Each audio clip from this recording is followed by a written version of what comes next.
njohur dhe të trajton si pronë, edhe të trajton atë formë sa ti të humbasësh jetën për të, edhe ti fillon e normalizon dhunën, fillon normalizon çdo gjë të keqe që të shkatron shpirtin, edhe është e thënë në Islam që diçka që niset haram, asnjëherë nuk do të bëj të lumtur. Edhe sërish do ketë njerëz që do thonë, po hëse edhe ata që janë halal nuk janë të lumtur. E vërtet, do të thonë,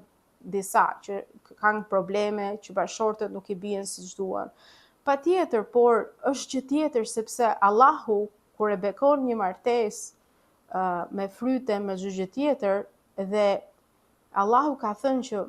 femrat e mira janë për meshkujt e mirë dhe meshkujt e mirë, dhe meshkujt dhe femrat e këqija për meshkujt e këqij, dhe anasjelltas.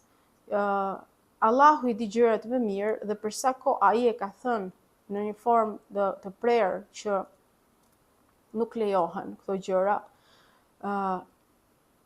e ka thënë sepse është thellë zemrave tona, ai na ka krijuar, ai na e di temperamentin, karakterin, na e di mënyrat se si ne i përjetojmë gjërat, dhe çdo gjë që Allahu ka thënë është për të na mbrojtur neve, pavarësisht se disave mund të duket strikt, mund të duket konservatore, mund të duket si diçka që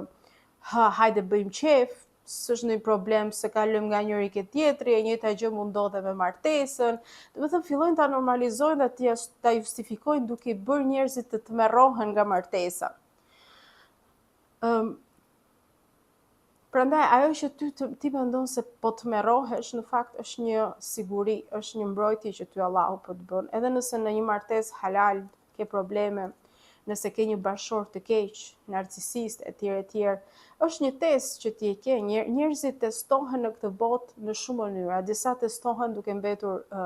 beqare, disa testohen duke mos u bërë kurrë nën, disa testohen duke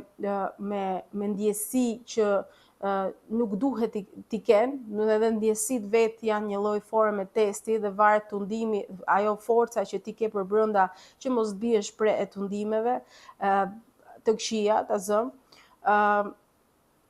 Është test pasuria, është test varfëria, është test çdo person që ne kemi afër, është test, por sigurisht një